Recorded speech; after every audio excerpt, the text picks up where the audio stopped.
Você tem noção que uma criança pode fazer mais de 100 perguntas por hora?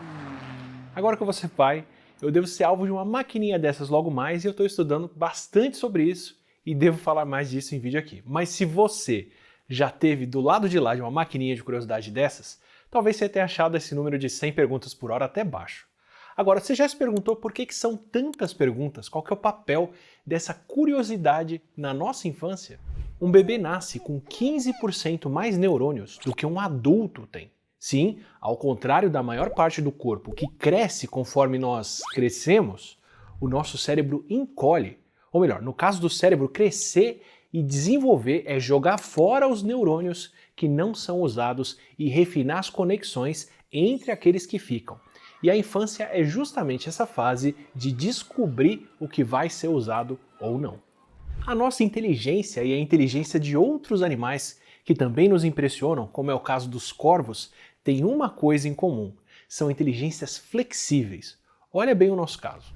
O ser humano surgiu na África, mas a gente tem seres humanos vivendo em todos os cantos do mundo, mesmo se não quisermos considerar as habitações bastante recentes da Antártida. Nós ocupamos praticamente todo tipo de ecossistema pelos últimos milhares de anos. Tudo isso sem precisar de grandes adaptações biológicas. Não precisamos de mais pelos para viver no fio, de garras para caçar ou de nadadeiras para poder viver de pesca lá na Polinésia. Claro, tem uma adaptação aqui e uma outra ali com algumas mutações que eu ainda devo contar para vocês, mas o grande trunfo do nosso sucesso foi a nossa capacidade de aprender e de adequar a nossa cultura para cada ambiente que nós exploramos. Foi criando ferramentas e aprendendo a viver com várias dietas, sob vários climas, que nós aproveitamos cada ecossistema desses. E para isso precisamos de flexibilidade.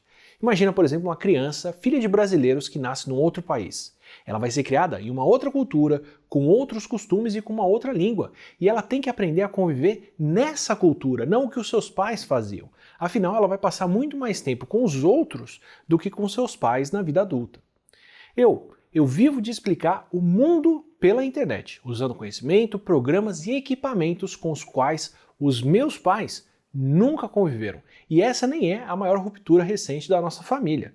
Meu pai, por exemplo, ele veio do interior de São Paulo para a capital e acabou aqui trabalhando com computadores, e eu tenho certeza absoluta que ele via mais eletrônicos em um dia do que os pais dele viram a vida toda.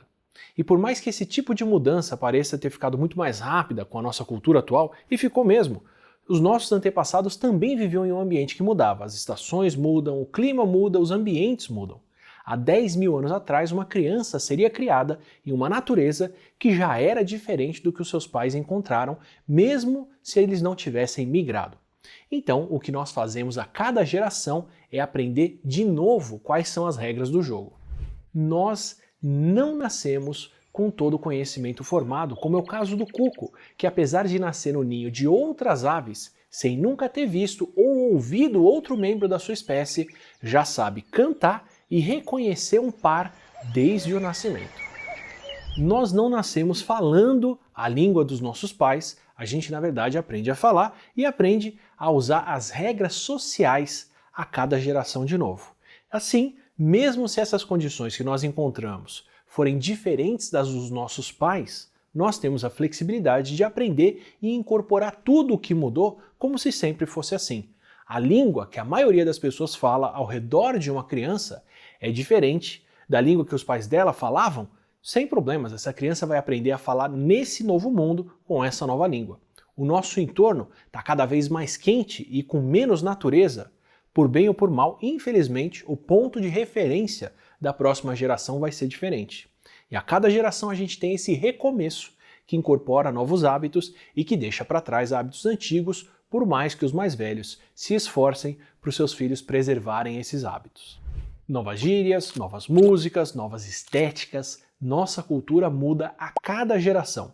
Quem já viu aquele vídeo da criança de 1 aninho que mexe no iPad sem problemas, mas aí fica frustrada porque uma revista não se mexe do mesmo jeito? Já viu a facilidade com que ela internalizou que a revista é só um iPad quebrado. E aí, o que seria o ideal para poder formar um cérebro que pode conter tanta cultura e tanta habilidade quanto o nosso? Ter um período de treinamento seguro, onde a gente pode aprender como o mundo funciona, mas onde estamos protegidos o suficiente para poder errar. A infância é justamente esse período para a gente poder aprender sob a proteção dos adultos, sem grandes consequências quando erramos. Principalmente até os 7 anos de idade, que é a fase em que a gente está tentando entender essas regras do mundo ao nosso redor. Seja observando os adultos, seja imitando o que eles fazem com a mão na massa ou perguntando. E se o número de 100 perguntas por hora que eu falei que uma criança faz no começo do vídeo parece um exagero, não é nem de longe. Se você já viu uma criança fazendo perguntas, faz ideia do quão curiosas elas podem ser. E se você quiser quantificar as perguntas, tem um banco de dados chamado Childs, que reúne horas e mais horas de gravações das crianças que foram acompanhadas por vários anos enquanto interagiam com os familiares delas. E aí essas conversas foram transcritas e isso permitiu que muita gente pudesse comparar as transcrições para ver inclusive que tipo de perguntas que são feitas, para quem que elas são feitas e com qual frequência. E de acordo com um desses estudos de 2008, que acompanhou 4 crianças, mais de 70% das perguntas que elas fizeram foram sobre informação de como o mundo funciona, buscando principalmente fatos como o que é isso ou explicações do tipo por que o fogo é quente.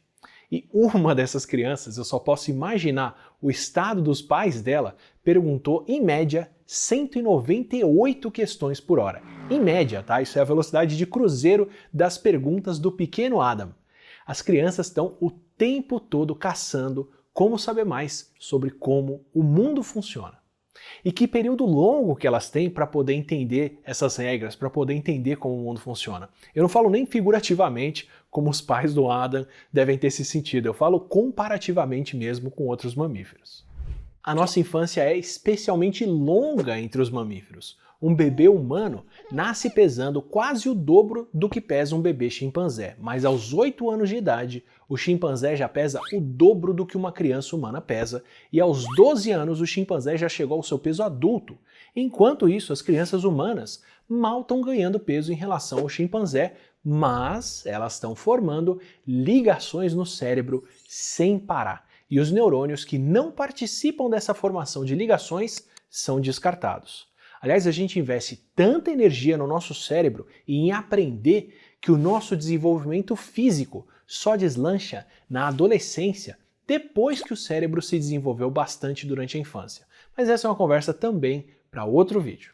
Isso porque as crianças precisam descobrir quais são as regras que os nossos pais aprenderam e ainda são válidas, como a noção de que a comida é carregada com um garfo para a boca, que a gente continua usando até hoje, e quais são as noções que a sociedade ainda carrega, mas que não são mais válidas. Por isso, tem esse rompimento com normas ou comportamentos que acontece nessa troca de gerações.